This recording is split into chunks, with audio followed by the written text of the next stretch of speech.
Just $10 a month helps the RightWay Foundation continue to transform foster youth futures through housing, mental health, employment, and community.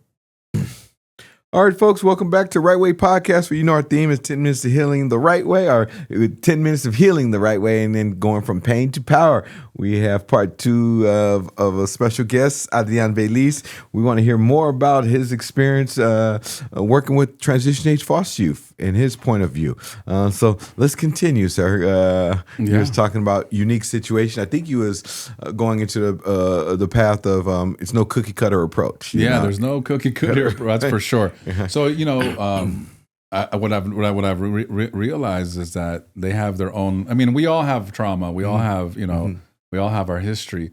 But it's so unique that each one is like so different. I mean, you can, and when you work with these young people, normally you have certain triggers, like with reentry, you know, eye contact, you know, like interrupting them before they're finished speaking, all the things that are normal, but that really trigger them. But with foster youth, you don't know what could trigger them. It could be, you know, them looking down at you or looking up at you because they have such severe trauma as young people, right? Because when we talk about the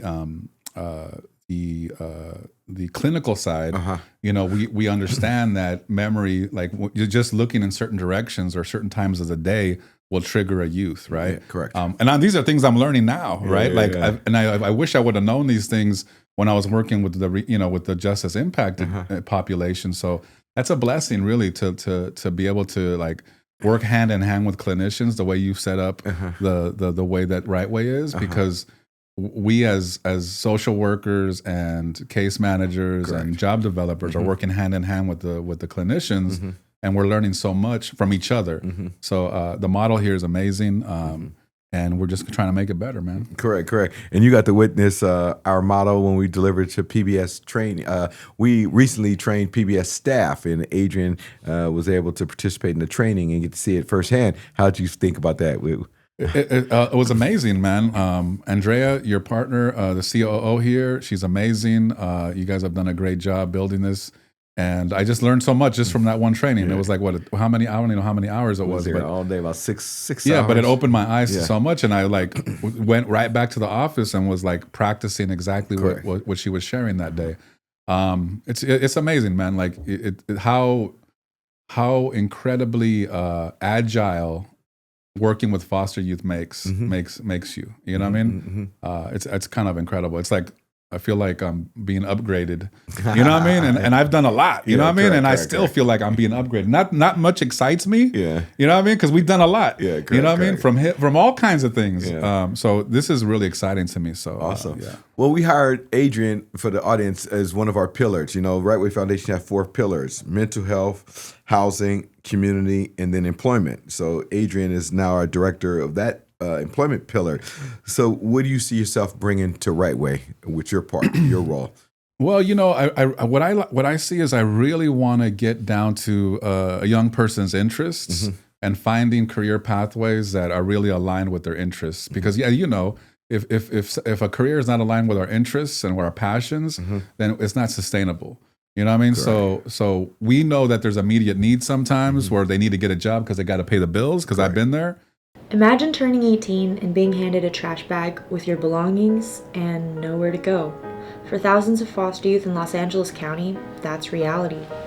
At the RightWay Foundation, we provide mental health care, stable housing, career opportunities, and a community that refuses to give up on them. For just $10 a month, you can help rewrite someone's story, from just surviving to thriving. Go to the RightWayFoundation.org and become a monthly donor today, because no young person should face the world alone.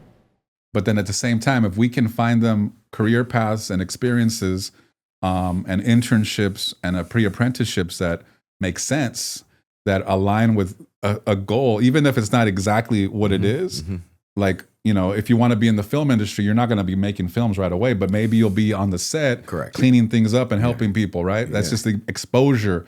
So I think exposure is important, like exposure therapy, right? But in a career sense, let's expose them into different career paths, you know, and that's exposure therapy, because I'm learning about all these things. It's amazing, right? But how does that relate to, like you said, workforce development? So that's where I see the transition being in the bridge is to start thinking that way, like not just therapy, but therapy when and hand in hand with job development. That's Correct. exciting. Yeah. Awesome. Yeah. So you have our guy Jimmy, who we interviewed earlier. I forgot what segment or podcast number he's on, but you guys should look that up. He's our new job developer.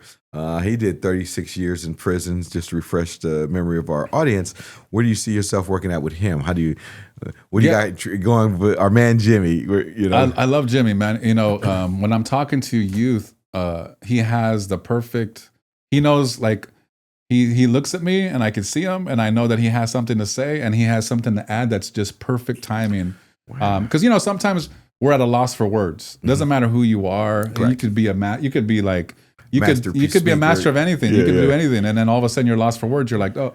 But what's good about the staff is that Jimmy's like, oh, and I say, hey, Jimmy, do you have something to say? Because I could tell he does, and he rings right in, and it's perfect. Yeah. So and his experiences, being locked up for 36 years, like the amount of patience and will and fortitude that to get through that, and to be out here walking around like suited up, dressed for work. You know what I mean? One of the sharpest dressers in the office. You know what I mean? I think is phenomenal, and he has a lot of great contributions to organization. Awesome. So, yeah. No, that's awesome. And you've been bringing workshops already to us. What do you got lined up? Educate the audience or enlighten the audience on the workshops you're bringing over. Yes. So we got. Well, right now, we're waiting for our first employment readiness workshop that we're doing, partnering with a partner, Turning Point, and my girl works down there. Renee works over there. It was weird. It was serendipitous because the day I started, she was like, I'm across the street, and God works in mysterious ways. And she came right over and was like, hey, I got to recruit 10 kids for this job development program. I said, okay.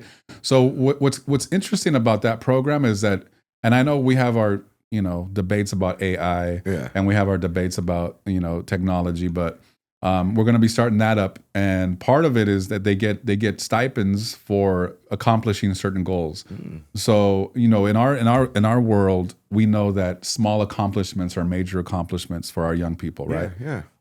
So even just getting their first ID, seeing their birth certificate for the first time, never seen a social security card before. These are things that like individuals that have a family or have been raised by individuals, they may have been exposed to these things, but so we want to reward them with stipends for completing their resume or upgrading their resume. We want to give them a stipend for completing an application, actually going and submitting it.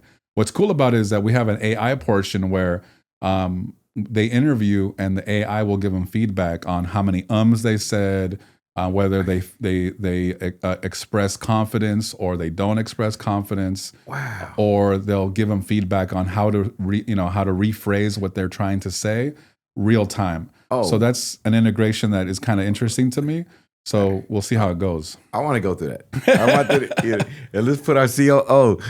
She's about to kill me. The monster. The monster. Andre, I'm joking. We'll bring her on the show soon. But and you have another program with the 3FN. That one's awesome. Talk about that one. Yeah. So the 3FN, it's an incredible program. We're working with our young people.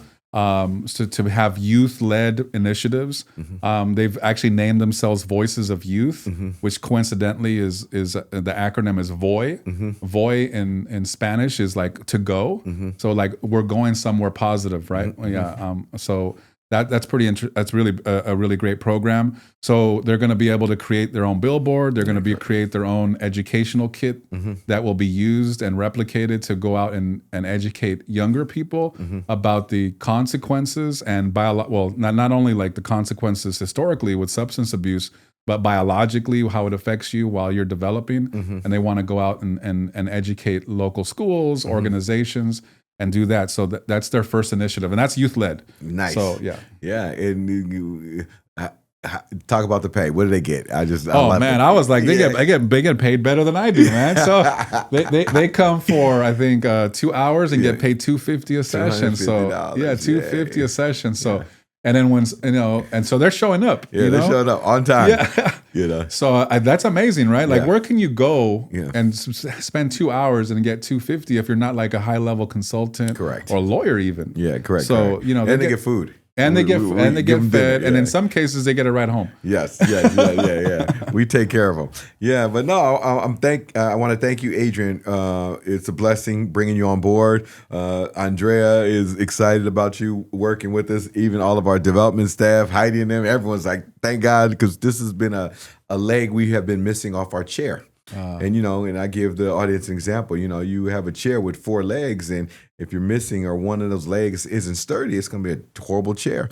And so we've been operating, but now with your piece coming in, the hiring of you, we know we're going to take the right way to the next level, especially when we start going national.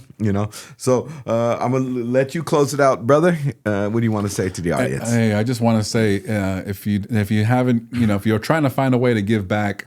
There's organizations like us that do great work, and it's as simple as just clicking on a button and supporting a young person. Awesome. And I would say also thanks to Franco. The blessing is mine, man, and I really give thanks to you and the organization. Well, thank you, brother.